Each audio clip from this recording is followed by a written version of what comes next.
레위기 26장 1절에서 13절 말씀 우리 한 목소리로 같이 읽겠습니다.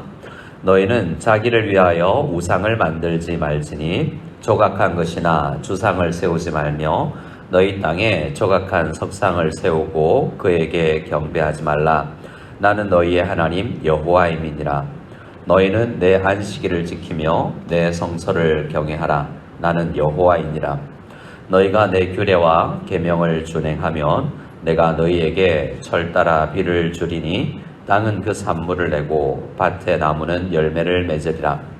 너희의 타작은 포도 탈 때까지 미치며 너희의 포도 따는 것은 파종할 때까지 미치리니 너희가 음식을 배불리 먹고 너희의 땅에 안전하게 거주하리라.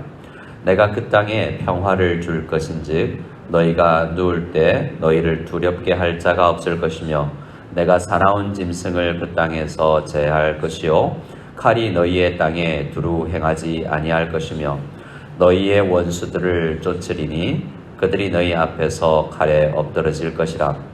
또 너희 다섯이 백을 쫓고 너희 백이 만을 쫓으리니 너희 대적들이 너희 앞에서 칼에 엎드러질 것이며 내가 너희를 돌보아 너희를 번성하게 하고 너희를 창대하게 할 것이며 내가 너희와 함께한 내 언약을 이행하리라.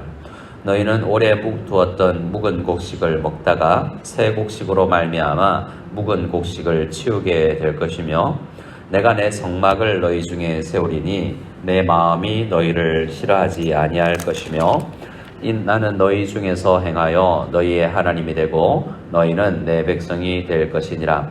나는 너희를 애굽 땅에서 인도하여 그들에게 종된 것을 면하게 한 너희의 하나님 여호와이니라. 내가 너희의 멍에 빗장을 부수고 너희를 바로 서서 걷게 하였느니라. 아멘. 오늘 레위기 26장 그리고 27장 말씀은 레위기 말씀의 결론이라고 할 수 있습니다.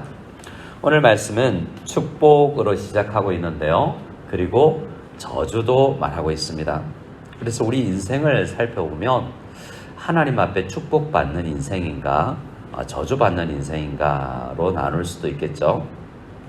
그 축복의 비결을 3절에서 이야기한 하나님의 규례와 계명을 준행하는가 하지 않는가에 달려 있습니다.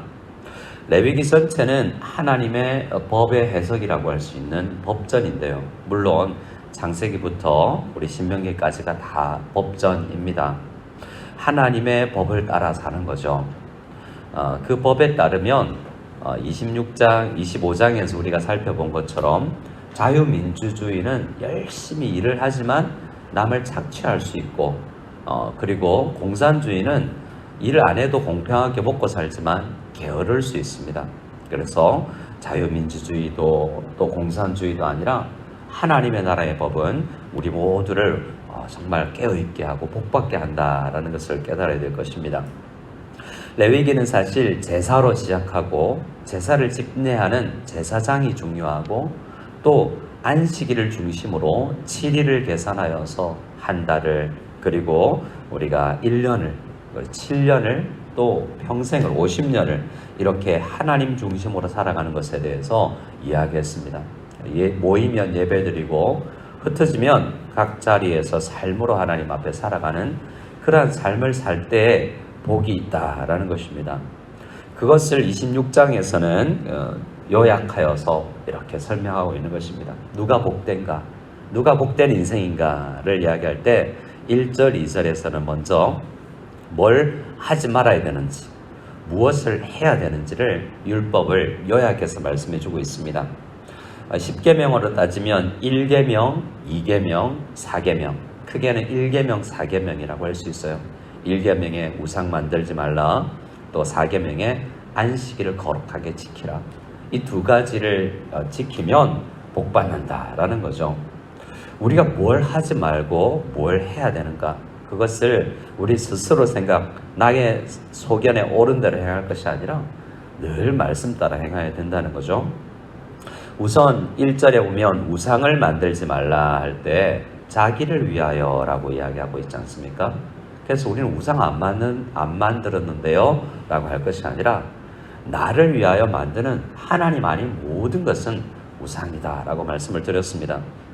그리고 안식일은요, 안식일도 지키지 않으면 하루하루를 내가 하나님을 내가 공동체를 떠나서 하루하루의 삶도 사실 그 시간을 바로 지키지 못하는 것이죠. 눈에 분명하게 보이는 우상 만드는 것, 안식일 지키는 것, 이 두 계명도 안 지키면 나머지 계명은 보나마나한 것이라는 것입니다. 부모를 공경하는지 안 하는지 남은 모르잖아요. 하지만 우상 숭배, 안식일 지키는 것, 이 드러난 것도 하지 않으면 어떻게 다른 계명을 지키겠냐라는 것이 이 1절, 2절의 뜻이라고 하겠습니다. 3절은 다시 한번 너희가 내 규례와 계명을 준행하면 복을 받는데 그 복은 오늘 1절, 4절에서 13절까지 크게 세 가지 복으로 나누어집니다. 복이 뭐 세 가지만 있겠습니까?만은 우리 동양권에서는 5복이라고도 하기도 하고 8복으로 나누기도 하죠. 자, 여러 복이 있습니다. 예수님도 그 복에 대해서 말씀해 주셨는데요. 오늘은 그 복을 크게 세 가지로 설명합니다. 4절, 5절 말씀을 보면 음식을 주겠다는 거죠. 배부른 것. 사실 오늘날처럼 배부른 시대가 역사 이래로 없었습니다. 하루를 2끼 이상으로 먹는 시대가 없었다는 거죠. 사실 오늘 시대는 이러한 점에서는 모두가 복받았다고 할 수 있지 않겠습니까? 오히려 운동을 해서 살을 빼야 될 정도로 풍성한 시대가 오늘 시대 아니겠습니까? 근데 우리 모두는 이미 복을 받고 있는 것이죠. 그러면 하나님 안 믿었는데 우상 만들고 안식일 안 지키는데도 다 배부른데요? 라고 할 것입니다. 근데 우리가 알다시피 성경은 음식을 먹어서 육체적인 배부른 것만 배부른 것이라고 이야기하지 않지 않습니까? 우리는 영적으로 하나님 앞에 풍성해야 복을 누리는 것입니다.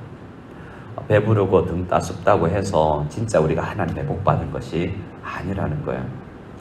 그런데 영적인 배부름이 있으려면 말씀 전하는 자와의 관계도 있고 공동체 안에 있어야 되고 이 생명의 떡이신 예수님의 말씀을 늘 중심에 두고 살아야 되기 때문에 이 복을 내가 누리고 살고 있는가를 생각해 볼 때 내가 얼마나 복받은 사람인가를 생각해 볼 수 있습니다. 그 복은 어떻게 오냐면 4절에 철을 따라 내리는 비를 통해서 주는 것입니다. 비가 내리면 농경사회에서 양식이 많이 열매를 맺게 되겠죠. 근데 영적 음식은요, 철을 따라 말씀 먹는 것을 통해서 주어지지 않겠습니까? 아침을 시작하면서 또 주일마다 모여서 말씀을 나누고 공동체에서 소그룹에서 말씀을 나누면서 더 풍성해지는 이 철을 따라 누리는 비가 없으면 우리가 배부르지 못한다는 것입니다. 첫 번째 복은 내가 음식으로 배부른가, 육체적 양식 말고 또 영적 양식이 있는가를 위해서 기도해야 되겠습니다. 그럴 때 사실은 음식을 못 먹는 데도 있습니다. 영적인 축복을, 배부름의 축복이 있지만 사실은 배고를 때도 있고 감옥에 갇힐 수도 있고 요셉처럼 또한 많은 사람들처럼 줄일 수도 있습니다. 하지만 이 영적 배부름은 누구도 빼앗아갈 수 없는 축복이라는 것을 생각하고 하나님 이 복을 누리게 하옵소서 기도해야 되겠습니다. 6절에서 10절 말씀을 보면 두 번째 복이 기록되어 있는데요. 두 번째 복은 평화입니다. 화평이죠. 샬롬입니다. 6절 말씀에 내가 그 땅에 평화를 줄 것인지 이라고 하고 있습니다. 어디 땅에 평화가 있겠습니까? 이 말씀 받고 그들이 가야 될 땅은 가나안 땅인데 무시무시한 키도 크고 힘이 센 이 가나안 7족속이 있는 땅입니다. 그 땅에서의 평화는 하나님이 주시는 것인데요. 사실 이 말씀 이 8절에 보면 5명이 100을 쫓고 또 100이 만을 쫓는다라고 할 정도로 우리 힘으로 얻는 것이 아닙니다. 우리가 어찌 5명이 100 혼자서 25명을 대항해서 싸울 수 있겠습니까? 하나님이 주시는 평화라는 거죠.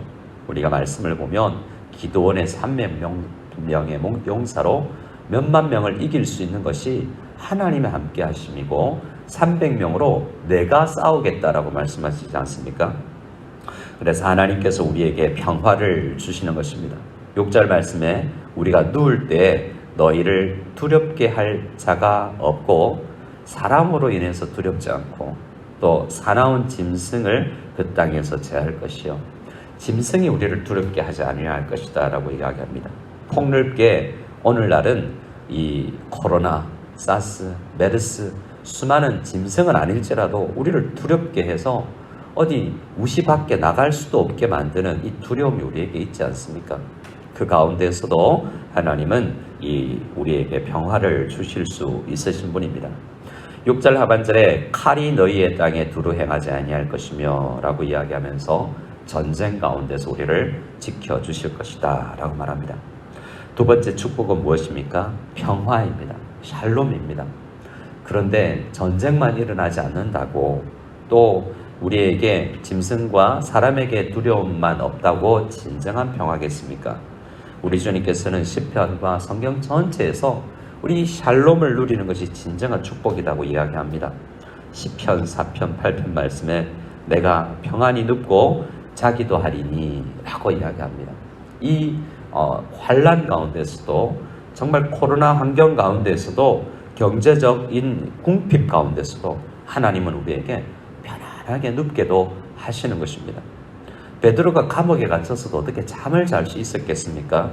외적인 것은 이렇게 때로는 없을 수 있어도 내적 평화를 누구도 빼앗아갈 수 없습니다. 요한복음 14장 말씀에 예수님께서 우리에게 평화를 너희에게 끼치노니 나의 평안을 너희에게 주노라 라고 말하면서 우리 예수님께서 우리에게 주는 평안은 누구도 빼앗아갈 수 없다 라고 말씀합니다. 첫 번째 계명도 생명의 떡이신 예수님께서 우리에게 주는 것을 상징하는 것이요 두 번째 축복인 평화도 예수님께서 우리에게 주시는 진정한 샬롬, 무엇보다도 하나님과의 샬롬을 이루는 것이 하나님의 진정한 축복이라는 것을 보게 됩니다. 11절부터 나오는 이 세 번째 축복은 어떤 면에서 가장 큰 축복이요 모든 축복의 바탕이 된다라고 할 수 있는 것인데요. 하나님의 임재입니다. 하나님께서 우리와 동행하여 주시는 것이죠. 이 또한 예수님께서 우리에게 주신 것인데요. 보혜사 성령님을 우리에게 보내주셔서 성령을 내주하게 하심으로 우리는 주님과 동행하게 됩니다. 어디를 가도 11절 말씀처럼 내가 내 성막을 너희 중에 세우리니 라는 말씀처럼 우리가 성전이고 우리 한 개인 한 개인이 성령 하나님을 모시는 성전이요 우리 공동체 가운데 예배할 때마다 임하시는 우리 중에 세워지는 성전이 우리 성령님이십니다.